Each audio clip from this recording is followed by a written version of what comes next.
Good evening, everyone. This is Jeff from Astroscoop.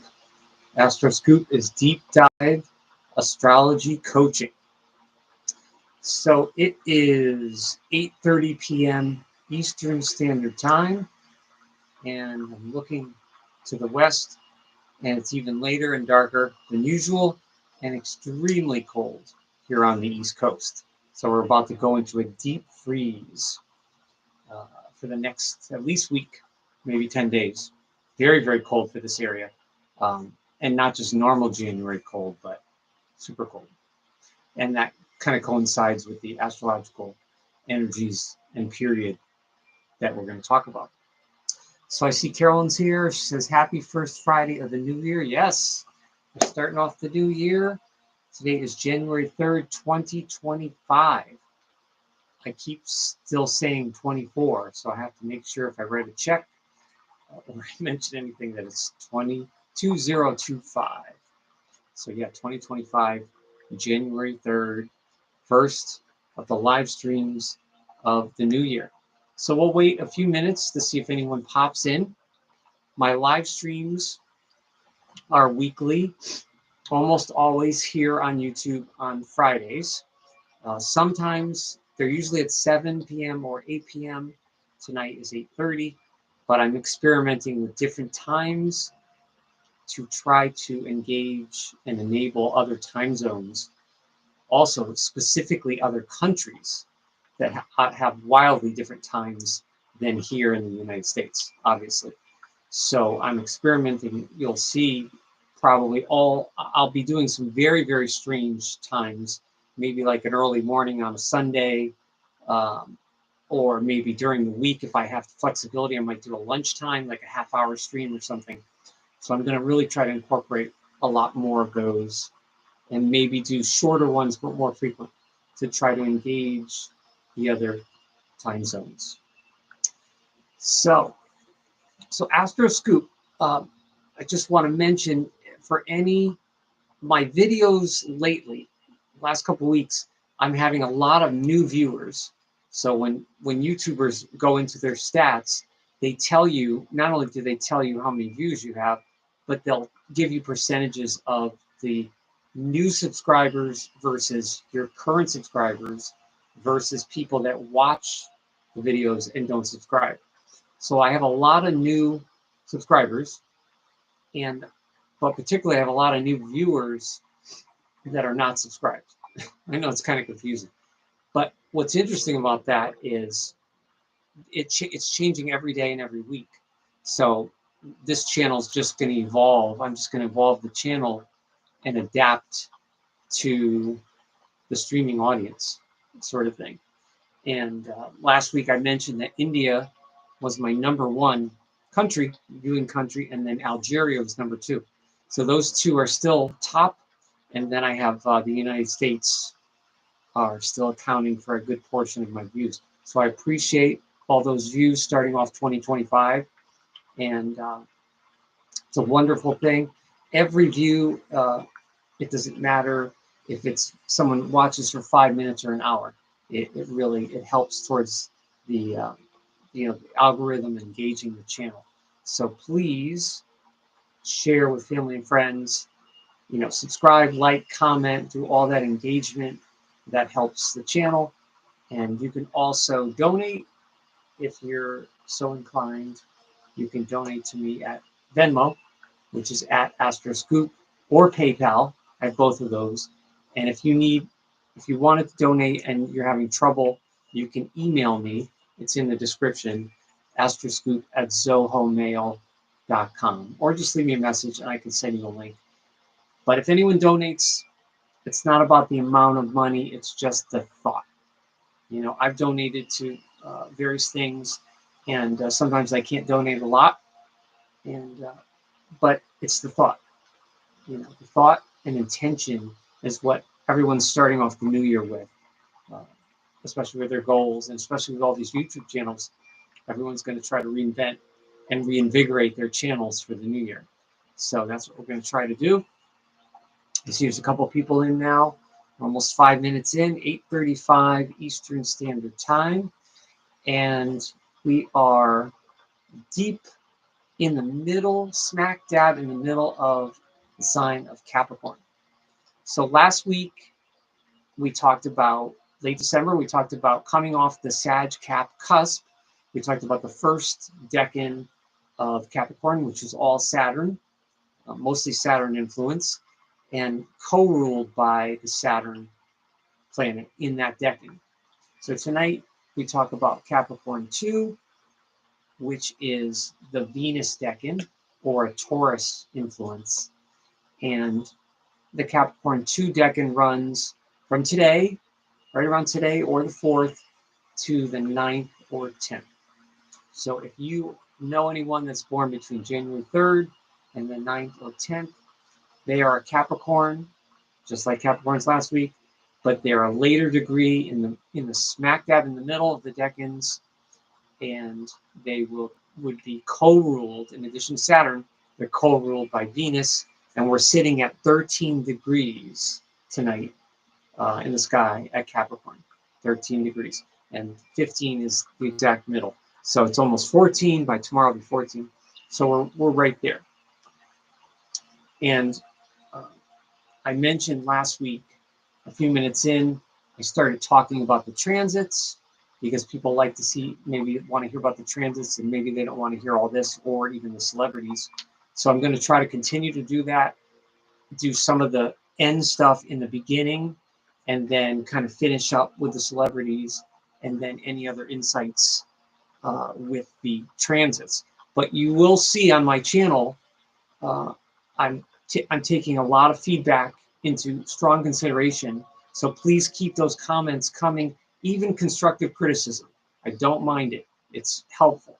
So be civil, but you can be a little critical. Let me know what you like about my videos or the live streams, and let me know what you think would enhance it. That sort of thing. As far as the material and content, length of time, days and times, that sort of thing. But we talked about Capricorn 1 last week. Tonight is Capricorn 2. So it's Saturn and Venus. But before we get into that, let's look at where we're at with the transits. Now, I've been watching some videos the last couple of weeks, some astrologers and tarot people, and talked with some people about the transits, but not only what's happening right now, but what's going to happen, for the year. Of course, now that it's a new year, people are pumped, and they want to figure out what their plans are, and they want to look for the best time to do things, the best, a lot of the, a lot of planning astrologically for the transits is people are always looking at the outer planets, because those are always making very interesting alignments, and they will hit those personal planets of yours in your chart. But you have to look at the sun, obviously changes every month, but you have to look at the moon, because the moon is changing every 2 to 2.5 days.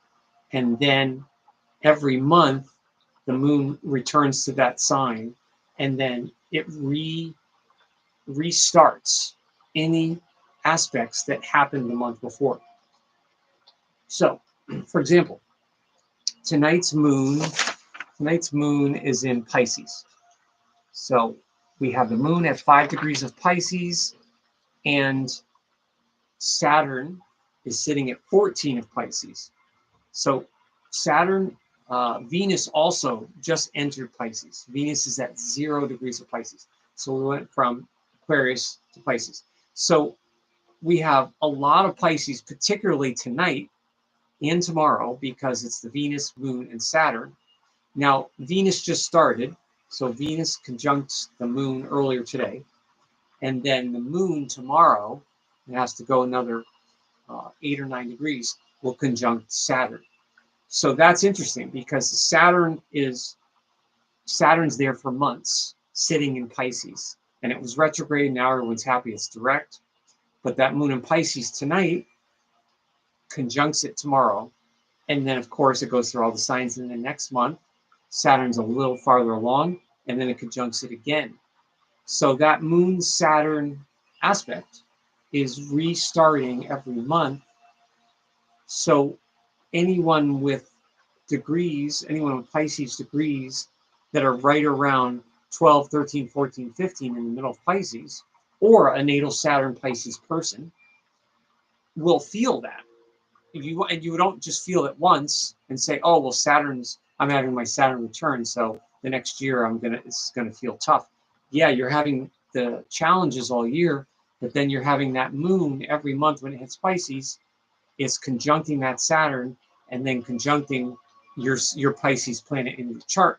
So it's like a moon return almost every month, whereas you have a solar return once a year. So it's like little things, like little fine-tuned things like that to look for when you're planning and your energy levels and how you feel. What's interesting is now we're in the middle of Capricorn, but Capricorn is not very heavy right now. I mentioned last week in the live stream that I felt like the Capricorn energy was so heavy to me. And Carolyn says, what degree of Pisces is Saturn in? It's 14 degrees. So Saturn's 14 there, over here. The moon is 5 and Venus is 0. So Saturn obviously is moving slowly. The moon changes every 2 to 2.5 days, and then Venus will be in Pisces for a few weeks. So then Venus, when Venus gets to 12 or 13 or 14 degrees of Pisces, we'll have Venus conjunct Saturn on a given day, but then there'll be one day of the month when you have Venus, the moon, and Saturn all conjunct in Pisces. Wow. You have Venus, which is love, the moon, which is emotions, the collective emotions, and then you have Saturn, which is that taskmaster planet and the lessons.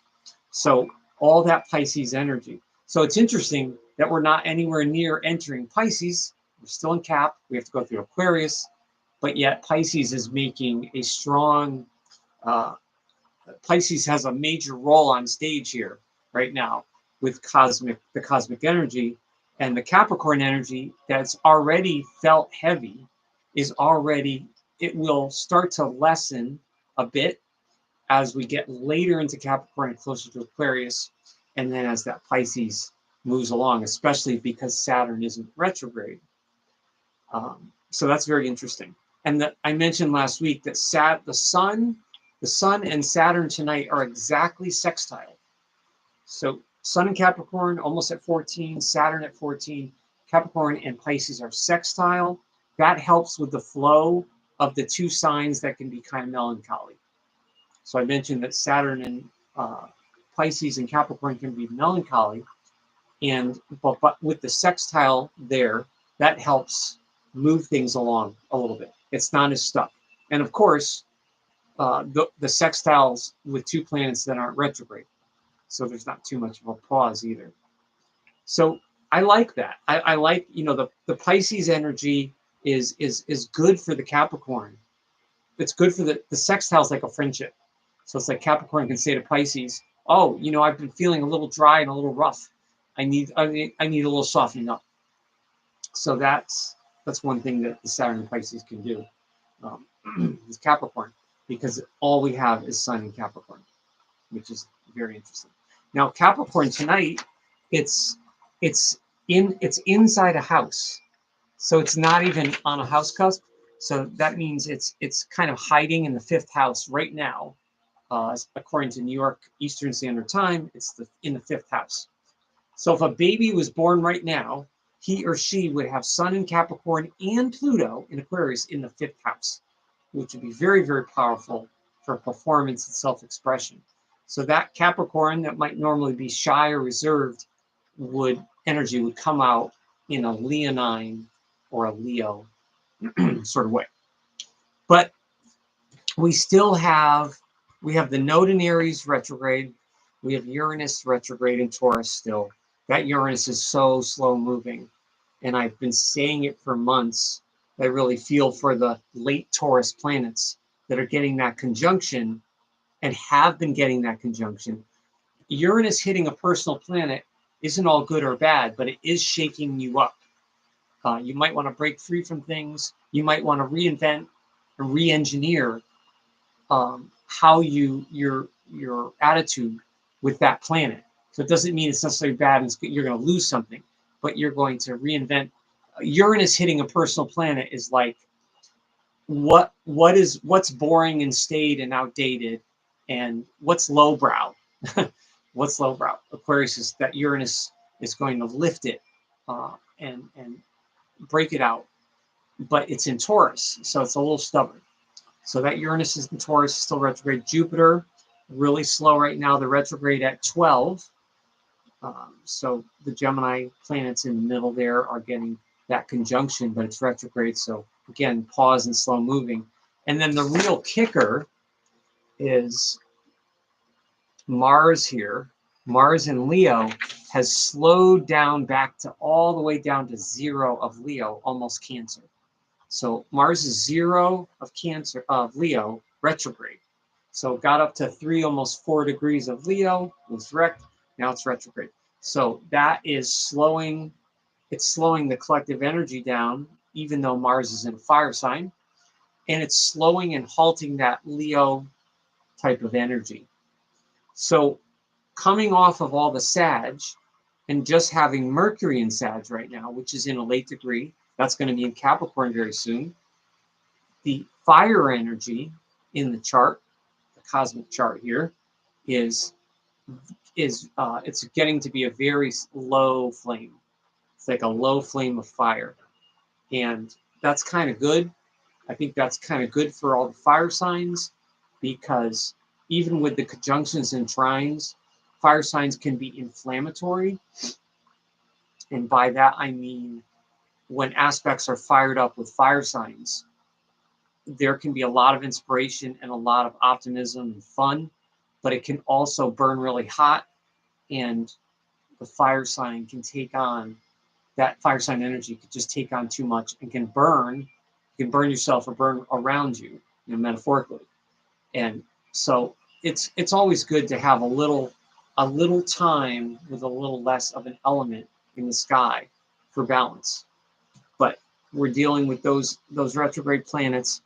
But the Pluto in Aquarius is now at 1, right here. Pluto at 1. So now we've moved past 0, and again, that's affecting all the early fixed signs. Anybody that has a 0, 1, 2, maybe even 3 degrees of any fixed sign, you're getting the conjunction, opposition, or square. But that's going to be for the next until 2043, I believe, about Pluto and Aquarius. So we're going to talk a lot more about that in a month when we're in Aquarius. We'll delve deeper into Pluto and Aquarius and how that's going to affect all the Aquarius planets, because that's that's big. But if you have a late degree Aquarius planet, that's not going to be for over 10 years. So, if you'll be around then things will work up slowly until that. But it's amazing that no matter what generation we are, whenever we're born, we have certain aspects and returns that we go through, and some of them are so long, they're like literally decades of our life, and some of them are very, very short. So everyone has that differently. But I've mentioned for months now the Saturn in Pisces at 14. Now we're in a new year. So I won't mention the 1994 people are done. The 1964 people are done. 1934. So 34, 64, and 94, they all had their Saturn returns. If someone is 90, if they turned 90 last year, they're still alive, they had their third Saturn return. Someone's 60, they had their second. And if someone is 30 going on 31, they've just finished their first. So the 1995 folks, you'll be turning 30 this year, obviously. You're almost done with it. You'll have a late degree of Pisces. You'll have one more hit. One more hit means the exact conjunction of your degree, and then it moves forward. And then the 1996 people who are turning 29, you're in the thick of it, and you have another year and a half or so. And then the 1997 people, you're turning 28, you're just starting. 27, 28, maybe even 1998. And that also goes for the people that are 1965, 66, and 67, and then 35, 36, and 37. So I'll keep mentioning those dates. And if you know anybody that's on, like, within 5 years of that, like, let's say someone's going to be 55 this year, well, they're a little less than, they're halfway towards their second Saturn return, which would happen somewhere between 58 or 59. So if someone's turning 55, they're going to, in a year or two, they're going to be starting it, and then in 3 or 4 years, we'll be done with it. If someone is, 85, same thing. And if, like I said before, if someone is, if you're on the 35 or 45 or 25, you're in a halfway, you're in a halfway cycle towards another a Saturn hit, sort of thing. But it just depends. You have to know the degree in your chart, in your natal birth chart. You have to know the degree so you can finagle that, and you can watch the transits to see how you react. Sometimes when we react to things, we have no idea why we're reacting. We feel like, oh, we're stressed with bills, we're stressed with work, we're stressed with busyness or kids or whatever. But sometimes it's not legitimate. I mean, there's always stress, right? Every day, we're always managing something. We're managing our families and our work, our bills. You're managing your animals. There's always something to manage every day. But sometimes our reactions seem like they seem bigger than they are. And when a transit starts to lessen, you feel different. And if you watch that, if you're an astrology student even, and you just watch that, you can start to see parallels and patterns with yourself and others, so that you can not only maybe predict, but you can at least prepare. You can mentally prepare, emotionally prepare for certain alignments or aspects that are coming up. So that's what's so interesting about the transits. And the transits are, a lot of astrologers use like algorithms and math to do the transits on like country charts and like events as far as politicians and presidents getting, murdered or getting elected, births and deaths and things like that. And then there's using the transits for those personal planets in your chart or a loved one's chart to see how things might change. But the interesting thing is when people are going through their Saturn return, these people that are, 30, 60, 90, if you're around those birthdays, it's not that anything forces you to change or break up anything, but it will illuminate, it will shine a light on something that you haven't been working on. So if you haven't worked on yourself, or you resisted change too much, or you're not attending to your responsibilities in life, at least sufficiently, Saturn's going to wake that up in you. It's going to remind you, hey, you're not really taking your job seriously enough, or you're not really taking your relationships seriously enough. Obviously, there's plenty of room for fun, and we all need escape. But being in the sign of Capricorn now, it's all about, kind of business and getting things done, and kind of shaping up kind of thing, because we are in Saturn time. But even when we're not in Capricorn, every other zodiac cycle through the months, there's always a Saturn sign, and there's always going to be planets in your chart that it may conjunct, oppose, or make other aspects to. Square, inconjunct, all kinds of aspects. But if you follow it, or you follow people like me on the channel, if you make a note in your phone or your planner or something, and then come back in 3 months or 6 months and watch me, then say, oh, you know what? I remember, yeah, that guy said that in January. That's interesting. That Saturn's right on my moon now, or Saturn's on my Venus, kind of thing. But with all that Pisces, melancholy really is the word, but creativity is the word too, and flow. A lot of these aspects, a lot of these tense aspects of growth, where we're resisting change, or we're trying to control things, or we're trying to hold on to ourselves and control, our own process, more so than we should. Sometimes you have to kind of let the process work. And that's all this Pisces is going to help with. It's going to help with all that, all these, especially with the Pluto and Aquarius being in a fixed sign. And so anyone with Pluto hitting the fixed signs, the Pisces may soften that sort of thing. But I'll talk more about that as we go along, and especially as some of the other planets become direct, go from retrograde to station, and then go direct. We'll talk about that. So Capricorn 2 is the Venus Decan. So all Capricorns are ruled by Saturn, but this Decan is also ruled by Venus.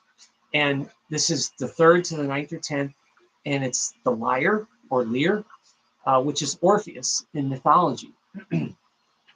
And it relates to power and loss. So the music, mythologically, in this constellation, the music that was played by Orpheus was apparently incredibly majestic in power and powerful and beautiful. And apparently, nature and animals would freeze and stop to listen to this music. That's what the myth says. So that's very interesting to me. And so if Capricorn's tuned into, no pun intended with the music, but tuned into Orpheus, there would be, I would imagine, a very powerful bent for music and structure. And I was just talking to a family member a couple weeks ago, and someone was saying she heard structure in music, and she was wondering where the Saturn or Capricorn was. She's like, I can hear the structure. It's so well put together and organized and just right. Where's the Saturn? So that's interesting. And of course, music, even though music's incredibly creative and highly personal, music is very, very mathematical and structured. So of course, Saturn is always good for that part of music. But the Orpheus myth is powerful, but it also has a lot of loss in it. So maybe, just maybe, that's why some Capricorns born this week can be tied to being melancholy or a bit sad or reserved because of that mythological, that energy there. But the music, I was reading, music is very prominent in this constellation as far as the symbology. And just as I mentioned, music has structure, and that's Saturn, and it provides richness. But that's also a nod to Venus. It's also a nod to Venus, because a lot of the myths, Venus was pleasure-seeking and pleasure-loving with, wine or drink or food, sensuality, but also music. Music is a major part of almost every civilization and culture and rituals and festivals and carnivals and everything. But music can't be just loosey-goosey. It has to have structure, especially for it to be substantial and for it to be long-lasting. I imagine there is music out there today that's like 2 or 3 chords that really doesn't have any structure and doesn't have any richness to it, and it's barely music. So if you're someone that's really into structure and music, you know that when you hear some of the new music of today, you're certainly not satisfied, because there's not really anything to it. There's nothing really to sink your teeth into. But that's Orpheus is the music constellation here for these degrees, the middle degrees of Capricorn. But it's also, with the mythology with loss, there is the character is pessimistic or has pessimism in terms of its worldview. So does this mean all Capricorn planets are pessimistic? No. But possibly more than any other sign, the seriousness and purposefulness of a Capricorn planet really has a plan of how things should be. And Capricorn's very striving and extremely earnest about it. Capricorn's not thinking, oh, I want this to be correct 72% or 48% or 80%. No, it's going to be 90 or 100%. So a lot of things don't work out 90 or 100%. Relationships, goals, sometimes you're working on things for your hobby or your job, and you get about 80% of it right, or 3/4. That's pretty good, but that's not perfect. And possibly for a Capricorn like born this decade, that wouldn't be sufficient. So the pessimism can be because of setbacks. Capricorn does not like setbacks in general. Now, why is that? Well, I think Capricorn is the sign out of the 12. It's the most striving sign, the goat climbing, right? Every sign strives in different ways. Every sign has goals in different ways and has energy that accomplishes things, works with or for other people, and contributes to the community, society. Every sign has its gifts. And Capricorn has that gifts that it never stops in a quiet way, never stops climbing, keeps moving step by step by step. No matter how slow and plodding, Capricorn's always planning and always moving. But because of that, there's always setbacks in life. There's always setbacks. That's hard for Capricorn, especially Capricorns that want to be viewed as very capable and competent. It's very important to Capricorn to be respected as being capable and competent. And that also goes very much for Moon in Capricorn, Mars in Capricorn, which is the energy and goals. Any major Capricorn, not Capricorn, stellium, wants that capability. Like, I'm capable and I want to show you through my efforts and my results. So, but the setbacks can either motivate a Capricorn to do better or to give more and be okay with some failures. Every success is like coming off a failure.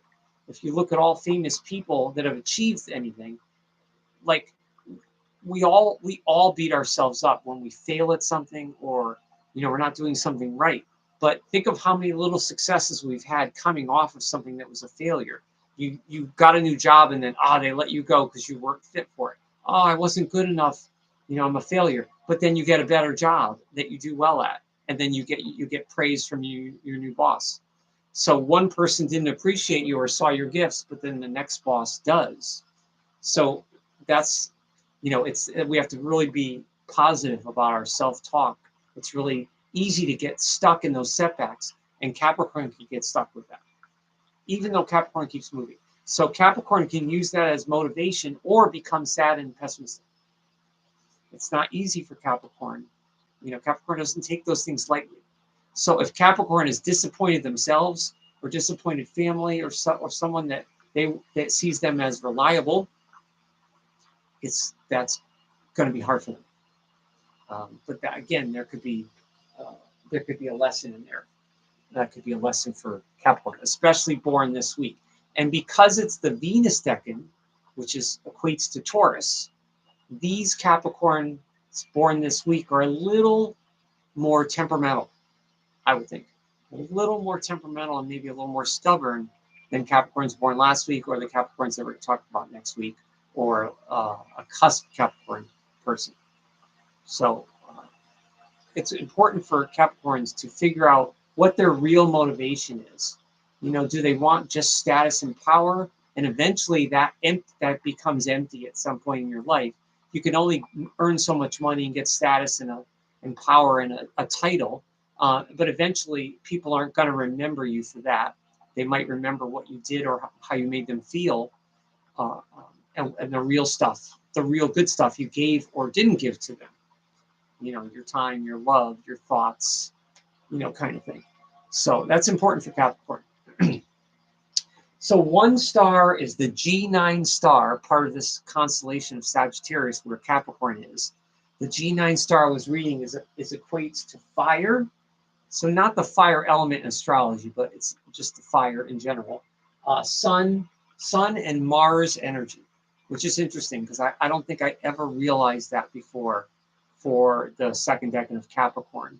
I always knew that it was a Venus-Taurus influence, but I didn't know there was a star that had Sun and Mars.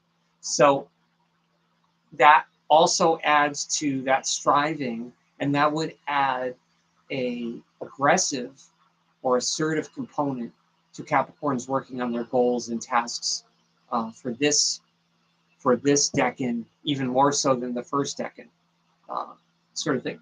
And it rules bones, which that's Capricorn, but I also read in the stars that the mythology relates to bones, and specifically the knees for Capricorn. So bones, knees, teeth, joints maybe, are all kind of governed under Saturn and Capricorn.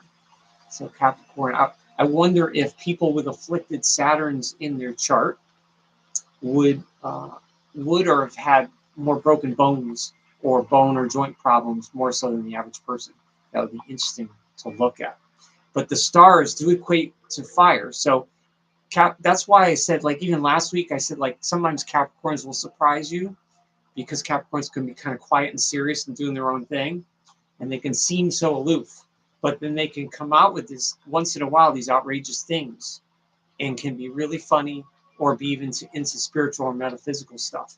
So it's not often, at least that I've seen it, it's not often a Capricorn planet is gonna, I don't know if it's not sharing, or if it's in their mind they are sharing, but they're so careful about sharing it that to another person it feels like, to another person that's more expressive, another planet that's more expressive, and that's not better, it's just different. Does that seem maybe to the Capricorn, it seems like, hey, this person is too ostentatious, too showy, and too talkative. They shouldn't be telling everybody their business. So there's that argument as well, being more stoic kind of thing. So another star is Vega. And Vega, a lot of people have heard of that. That's a Venus influence as well. That's a Venus star. And some celebrities that are born under it, I've read that can be critical and reserved. And the critical part, that's interesting because it's not like a Virgo, it's not a Mercury decan or anything. But the Vega is definitely equates to the middle of Capricorn. So there's a lot of Venus or even Taurus influence in these Capricorn people. So if you know anybody born between the 3rd and 9th or 10th, let me know. And do you think these Capricorn people are a little more or less stubborn than the other Capricorn periods, or especially like a Capricorn Sag cusp or Capricorn Aquarius cusp, which we'll be talking about in a couple weeks? But that's very interesting to me. Now, I mentioned last week that I didn't know a lot of people born for the first decan that went right up to January 2nd. Only a couple. And I haven't known many people intimately or friendship sort of thing. And same thing with this week. This is another week in particular where I have not known many people in my life or can remember that I worked with. So it's interesting. But the next 2 weeks, I've known more kind of later Capricorn people, which are a tad different. But definitely those stars with the Venus and the Sun, there's a lot of striving there for Capricorn. And again, that critical nature based on the star, that critical nature always propels Capricorn to either perfect or do things as close to perfection as possible, sort of thing. So whether that's a good thing or not, that's in the eye of the beholder. All the signs.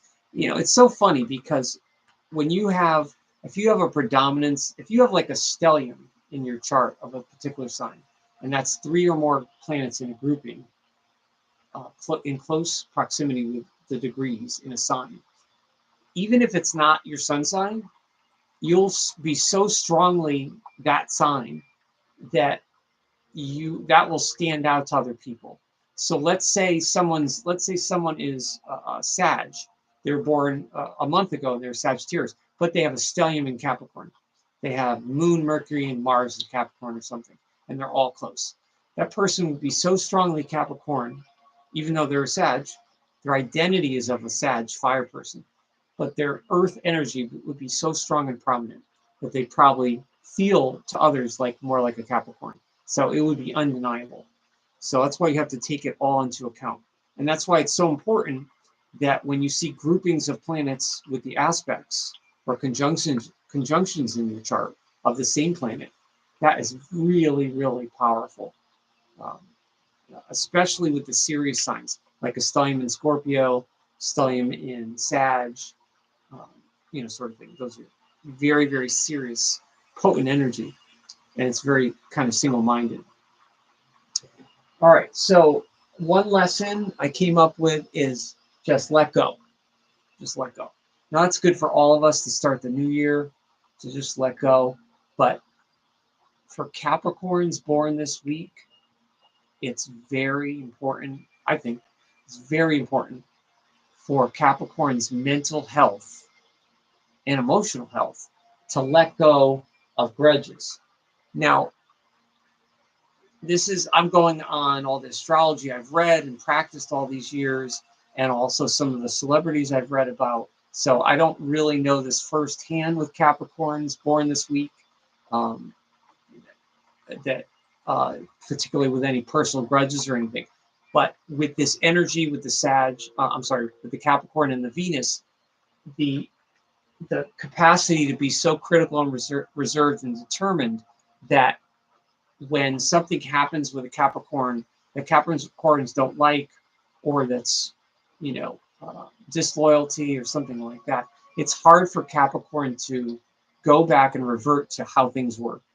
So I would imagine a Capricorn can forgive and be civil, but not necessarily forget, because they had such a strong favor and such a strong inkling of how things should be, whether it's a relationship or a job or, a methodology of doing things. That's really hard. So that would also go for people that have a node in Capricorn in your chart, or maybe even the moon in Capricorn too, which is it's not well placed in astrology. It's not easily assimilated by the person. Doesn't mean it's bad. It has good qualities. It's just not easy. And if you ask any moon and Capricorn person, they'll tell you there's no way they're going to say that they grew up with a Capricorn moon and it was easy. But there's a lot of richness there, and there's a lot of lessons and wisdom that you can learn from them. So look at it that way too. Look at what they've gone through and look at the wisdom they have and the obstacles that they've overcome. So Capricorn should just let go. Some things are not going to happen. Capricorn wants to attain goals so bad, but some things just aren't going to happen. And, giving up in life, giving up is not good in general. You got to just hang in there, right? Life can be tough, but we all have to just hang in there. You want to be true to your commitments and challenge yourself. But sometimes when you're beating your head against the wall, you just got to let go. And yes, to other people, sometimes that does look like giving up, or lazy or whatever. But, we're talking about a Capricorn standard, is different than when we talk about an Aquarius standard in a month, sort of thing. And so anything that's outdated modes. Now, what do I mean by outdated modes? And that's where Aquarius is going to come into play, especially with Pluto in Aquarius for the next 18, 19 years, is, Capricorn has this systematic way that it likes to do things, and Capricorn is methodical. And Aquarius is going to teach Capricorn that everything doesn't have to be methodical, because you can really get stuck in outdated modes.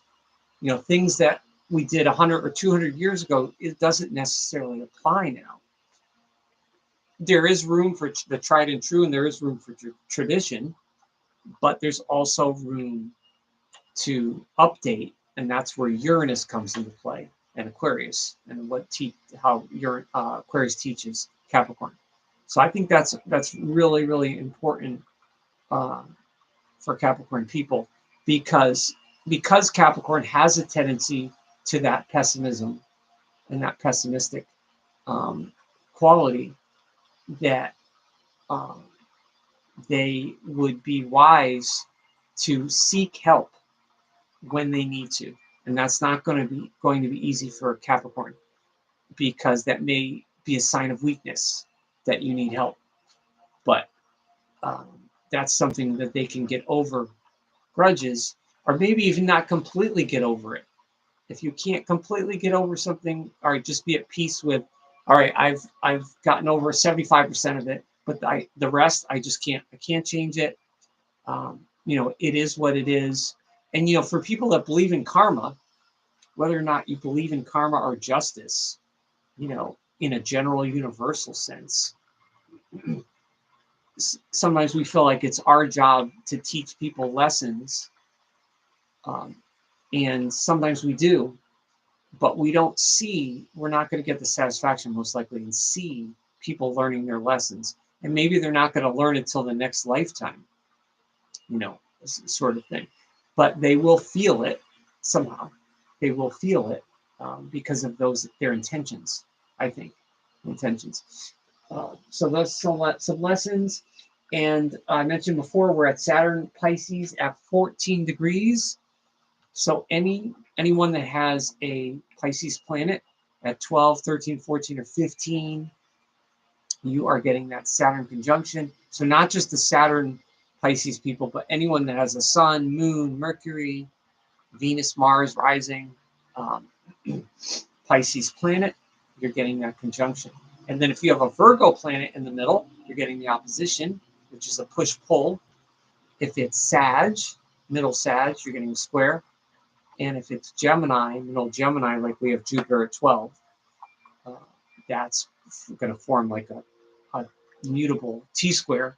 That would be a square as well, Pisces and Gemini. So it'd be some tension for change and growth, sort of thing. So here are some celebrities that I mentioned, all those years of people that are going through their Saturn return or just ended theirs. Karen says, you're describing my son-in-law born on the 7th. Wow. And also late sister-in-law. Oh, that's awesome. Karen, you have so many examples. I should be writing all these down because I can't keep track of them. But that's wonderful to hear that validation, because again, a lot of these periods, I haven't met many people. I've literally hardly met anyone born this week in my life. And I can't think of anyone in my family that was born this week. So it's really good to hear that. It's really good to hear the feedback, because everyone has a different chart, and all these Capricorn people have different moons and risings and different Saturns, and it's interesting that there's threads there. It's just I don't know. Astrology is amazing, but then again, I'm biased. But here are some people that are alive that are going through it or had just ended. So we have Keanu Reeves. So he's, I believe, 60. Justin Bieber, 30. Mike Tyson, 60, or almost 60. And he just had a fight, right? He's trying to reinvent himself and become relevant. Moby is now on social media, redoing his old songs from 20 years ago, reinventing himself. Janet Jackson, I guarantee you'll see in the next year or two, she'll be on tour, and she's going to be turning 60 next year. She's going to be 59 this spring. You watch. Once she's 59 and 60, she's going to be like, uh-oh, I need to stay relevant. I'm almost 60. I better go on tour. So Saturn works all the time. So tour, social media, boxing, Justin Bieber, he's always relevant, but he'll be even more relevant now. He's gone through a lot of turmoil in his personal life. And then Keanu Reeves, who is, this superstar, action movie star, but he's a superstar. But apparently he's just a regular guy that rides the subway in New York, from what I've seen, that likes to just keep to himself.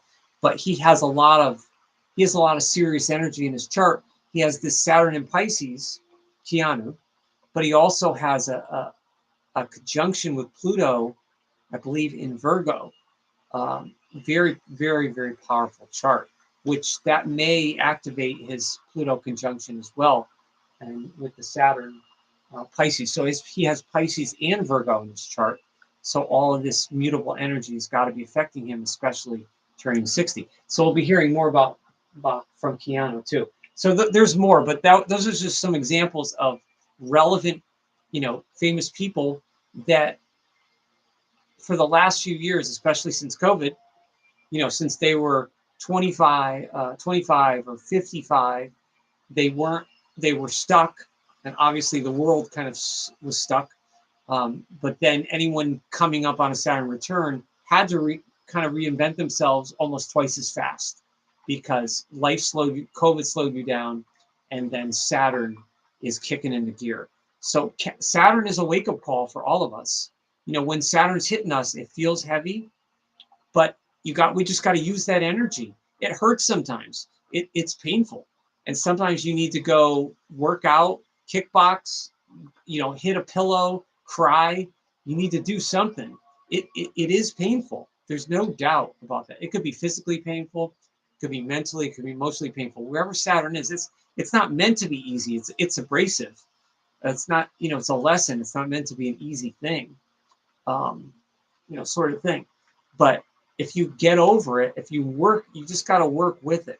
And that's a positive, because I know I've been a little tough on Capricorn on these live streams, but that's a positive of Capricorn for people that have Capricorn planets, is the resilience, that earthy resilience in getting over obstacles, and then just being able to bear the grit and to just hang on to get through and over obstacles that might be terrible.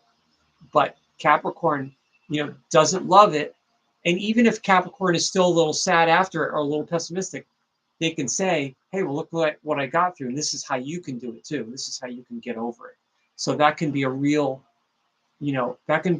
help. The higher vibration and the higher spiritual goat and some of these star energy can be very, very fruitful and can be a really strong teacher of wisdom. Capricorn can absolutely be a sign of wisdom, especially the last three signs. Capricorn, Aquarius, and Pisces is it's a quadrant of, and Sag too, a quadrant of wisdom at the end life cycle of the zodiac in the later years. And I mentioned, the Saturn cycles last week of a Capricorn being around 63 maybe, or you could relate it to someone that was around 63. For this would still be someone in their 60s, a little older. This might be someone that's right around 64 or 65, getting ready to retire or semi-retire, and thinking about using all of that life experience in kind of their last, the last cycle of their life, especially since Capricorn's the 10th sign, and then the 11th and 12th is Aquarius and Pisces, and that ends it all. And then it comes back to the baby with Aries, the infant. So that's why Capricorn is, I think, such a heavy energy and full of lessons. And that Saturn return, which is so funny, because what I've noticed since COVID, the Saturn return, a lot of people have always think that there's no, it's BS, or there's no validity to it. And I've seen a lot of that. People saying, oh, I don't get it, or I don't see how it works. But since COVID, it seems like a lot of spirituality and healing and astrology has just exploded. And that's not only because people have literally just been home more, but it's the transition of Pluto and Capricorn to Aquarius. I think that's a big part of it. And we're going to see so much more of that as Pluto is not in Capricorn anymore and won't be in our lifetime. So we went through it. Whoever's alive went through Pluto and Capricorn. The Pluto and Sag people survived. The Sagittarians survived. The Capricorns, you're done. You survived. The Capricorn planets survived the Pluto hits, right? I know someone that was telling me that how many the Venus hitting Pluto hitting their Venus, how many times that happened in their life. Like, oh my gosh, that's painful. But it also gives you character and gives you strength. So, but that Pluto and Aquarius is going to really, really change things up. So now this Capricorn energy in 17 days, when we go to Aquarius, the Capricorn energy is hidden behind the scenes. It's not prominent anymore, especially with Pluto. So we have to wait, again, the whole zodiac cycle to get back to the Capricorn. So Capricorn's going to get a little break. The Capricorn planets are going to get a break soon without having any more conjunctions, and can kind of either rest, lie low, hide and do nice kind of slow goals. And you don't have to strive. You don't have to conquer the world. Capricorn does not have, you don't have to conquer the world overnight, and take every mountain. I mean, you can climb every mountain if you want. That's another thing. What is it with Capricorn planets and people, literal hikers, literal hiking? Now, I hike easy. I do easy hiking. I love to walk. And then I know people that are moderate hikers that do a little more difficulty than me. And then I know hikers. Okay, you know those people that are hikers. They go to another country, they go to Canada, and they're in the mountains hiking miles, in the middle of nowhere. And I have seen the charts, not so much Sun and Cap, but I've seen the charts of Moon, Venus, Mars people.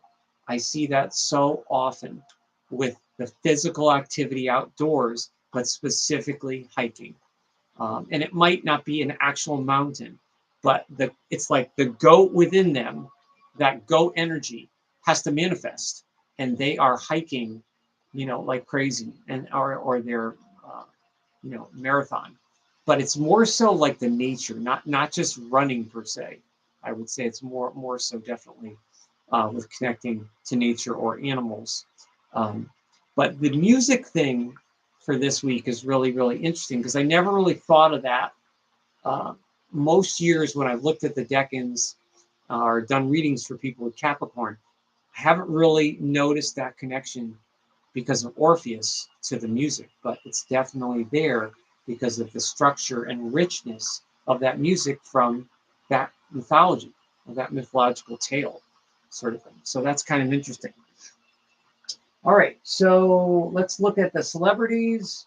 I had a ton of celebrities, but I ran out of room, and maybe we'll do more. But these are mostly musicians, and I didn't mean to do, they're almost all men. I didn't mean to do that, but I'm trying to balance it out. But I really do try to pick people that really, I think, fit this energy, especially within their craft or their music. So John Paul Jones, he is one of the founders of Led Zeppelin, the iconic rock group. And whether you like that kind of heavy metal, rock music from the 70s and 80s and 60s, they were absolutely epic and influenced almost every modern day pop and rock group imaginable. That gives you some indication of how powerful this Capricorn energy, Earth energy is. When Capricorn gets into something, look out. They can go all the way, and it's so deep, it's so powerful in a very physical, earthy way that they can move mountains with their music. And he's the bassist, amazing bass player. And he's not talked about enough. Led Zeppelin is, but he's not talked about enough as a bass player. Really interesting. Jimmy Page, the same group. So his co-musician with Robert Plant, Jimmy Page. So imagine that. Two members of Led Zeppelin. I never knew this. Two members of Led Zeppelin, both Capricorn 2s in the Venus Decan with the Taurus influence, back to the lyre of Orpheus with music.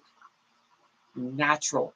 But the stick-to-itiveness and the determination to never give up. It was absolute. I wonder if the managers and record company, did they know that Led Zeppelin was going to be so enduring and so long lasting? I wonder if they had any inkling of that with two Capricorn 2s in the group. Amazing. So that's like half of the group is all that Capricorn energy. Now, obviously their charts are different, but the Saturn is there. Mark Hollis, I've mentioned him before in my Capricorn videos. He is the lead singer of a group called Talk Talk, and a very critically acclaimed new wave alternative ambient group from the 80s. They're not talked about much, but Talk Talk was very influential in the electronic and ambient music of the 90s and 2000s. And Mark Hollis has some of the most beautiful, plaintive, haunting vocals. Quiet, mysterious, slow, very deep, very Capricorn, very serious as well. Just great stuff. Bernard Sumner is one half of New Order. which is the electronic dance group from England, and they're one of the most prominent and critically acclaimed electronic new wave alternative groups in the world. They have worldwide success in almost every country, multiple hits and albums. They've sold millions and millions of albums and sold out tours, and he's one half of it. And with that cardinal energy. So that's another thing with this Capricorn. I mean, it's almost a guarantee that whatever they do, if they are committed to it enough, it will endure. It will definitely endure. It doesn't necessarily mean it's going to be to everyone's taste or a objective success. You know, an objective to success in their field or to most people. So even if they didn't sell as many as someone else, but it's an enduring quality.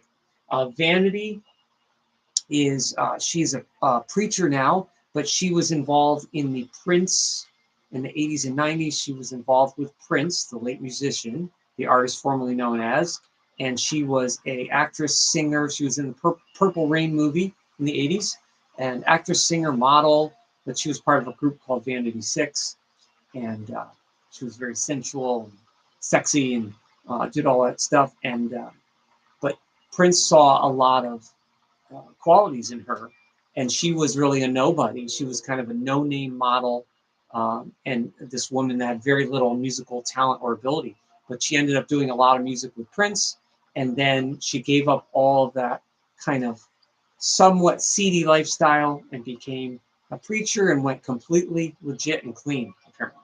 So there you go. David Bowie. What can you say about David Bowie, whether you like him or don't like him or don't understand him? One of the most prolific and inspirational musicians in the history of music, probably more prolific than Elvis or the Beatles in a lot of ways. I mean, he did so many albums and he did so many different genres of music, which that's interesting to me because that Capricorns usually are not that versatile. So that, I think that speaks to something with the mythology and the fixed stars with music, because he was a chameleon, but he had that enduring, strong Capricorn. He put a seriousness into all his music and his lyrics, and he played many instruments and worked with many people. So he was very, very serious and enduring, obviously. Nicolas Cage, or Nick Cage, I mentioned him last week. He's a bona fide star, but he's a kind of an odd star. He's not really a star, at least I think. I like Nicolas Cage in the early days.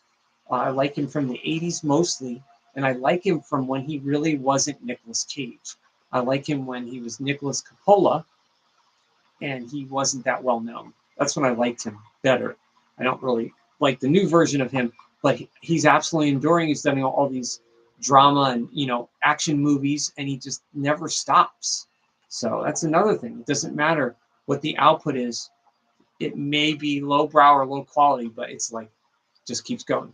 Mike Reno from Loverboy. Loverboy says working for the weekend, and Mike Reno has come back. I think he's almost 70, and they're still touring on 80s festivals, and he's reinvented himself. Almost 10 years after his second Saturn return. So amazing. Donald Fagen is one half of the group Steely Dan from the 70s and 80s. And his music is, what's called yacht rock. And his music is incredibly enduring and responsible for influencing so many groups. And it's some of the best, highest quality musicianship, according to critics, that you can listen to. And it's good stuff. It's really smooth. I know my older sister had some of the Steely Dan albums, the vinyl. I remember she had it on vinyl. And they're just consummate musicians. Pat Benatar is, she's an amazing operatic and pop rock vocalist from the 70s, 80s, and 90s, and even 2000s, and probably one of the best singers in rock. Especially one of the best female singers, and again, very enduring. And she is and was in the group, Pat Benatar, with her guys, with Chris Stein, who's another Capricorn in the group. So it's another group with 2 Capricorns. So it's almost impossible to have all that Saturn energy and to not be able to hang in there and endure and have some sort of influence. But her music's great and very serious. It definitely has her music has a bite to it. It could be a little bitter. It can be a little pessimistic.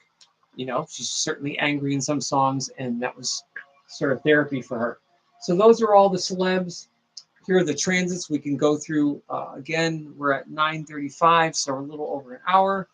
I know there's Carolyn says, oh, his moon is in Aries too. My father was an avid hiker, Mars in Capricorn. There you go. See? I mean, it works. I tell every time I look up a chart, I mean, it happens almost every time. I'm waiting for it to not happen. Every time I look up a chart and I see a moon, a Venus, especially though a sun, moon. See, the Mars planet, that's a masculine planet, Mars. So in Capricorn, that's going to be incredibly active in that Capricorn Earthway, step by step. If it's in the sun is also a masculine planet. But if it's the moon, it's a feminine planet. That Capricorn drive or ambition is going to show, it's going to be a little more inner, and it's going to be a little more unobtrusive. It's not as easy to see. And it may not manifest as like hiking. It might manifest as,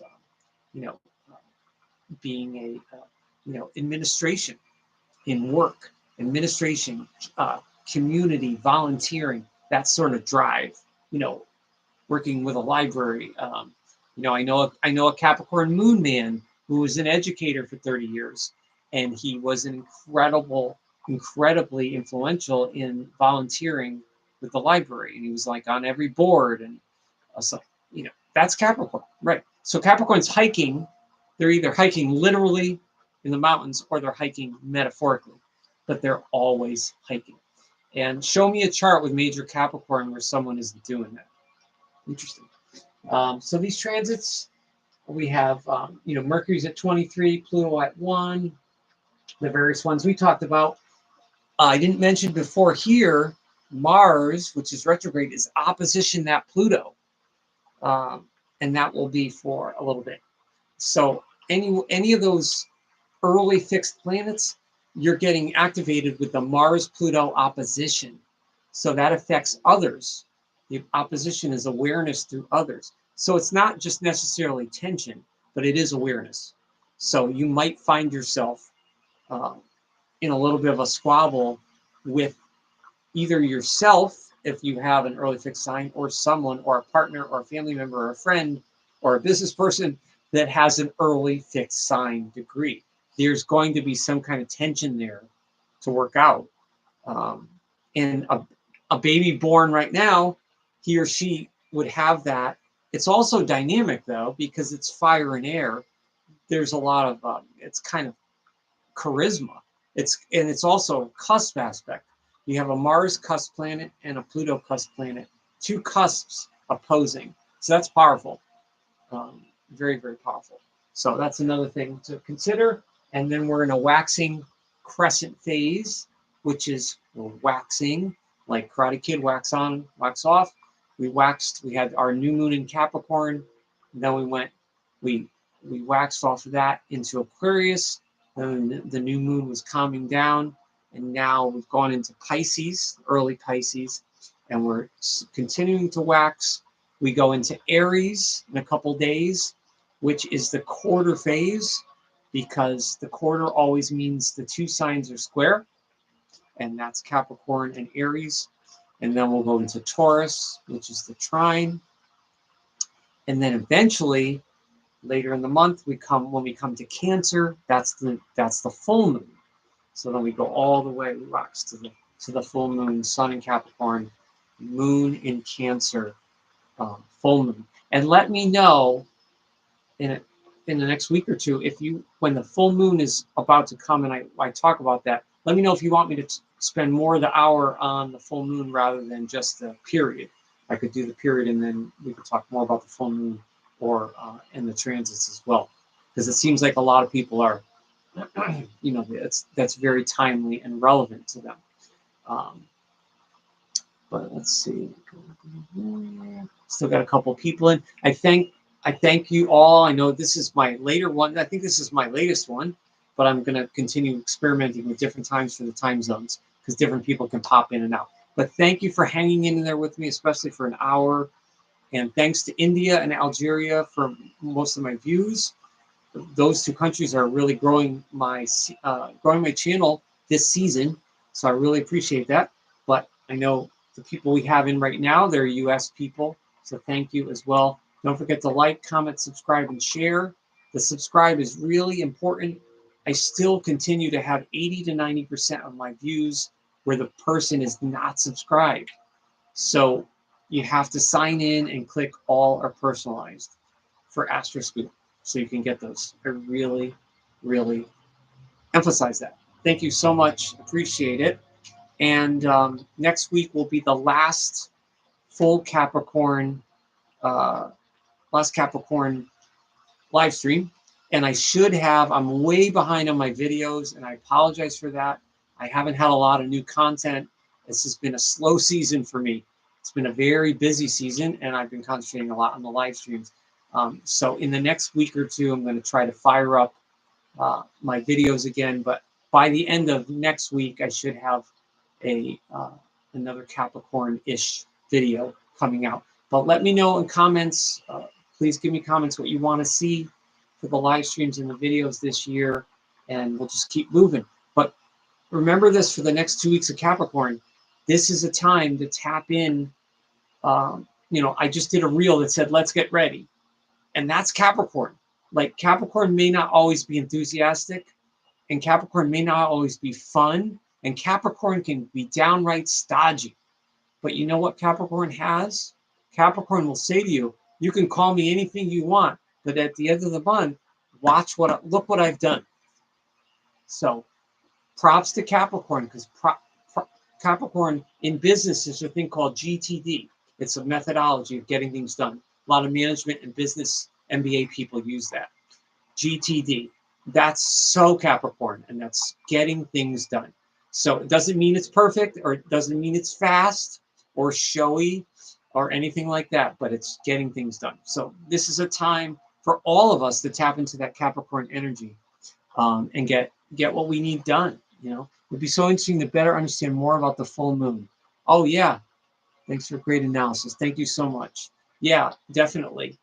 And what I want to talk more about in the future too is I'm going to profile specific charts of either a celebrity or a person maybe that I know anonymously, if they don't want their information shared, and talk about the sun and moon combination and show how the sun-moon combination has an aspect, and then how that relates to the current transits and how the transit, right? We have sun in Capricorn and the moon in Pisces today, sort of thing, and how that coincides with the moon phase going through the 29 to 31 day cycle in the year, in each month in the year, through the zodiac cycle and the rotation of the sun and everything. So yeah, that would be good, definitely. Well, thank you so much. I appreciate it. Happy New Year. Let's get ready 2025, and hang in there. And we'll see you next week. Be safe.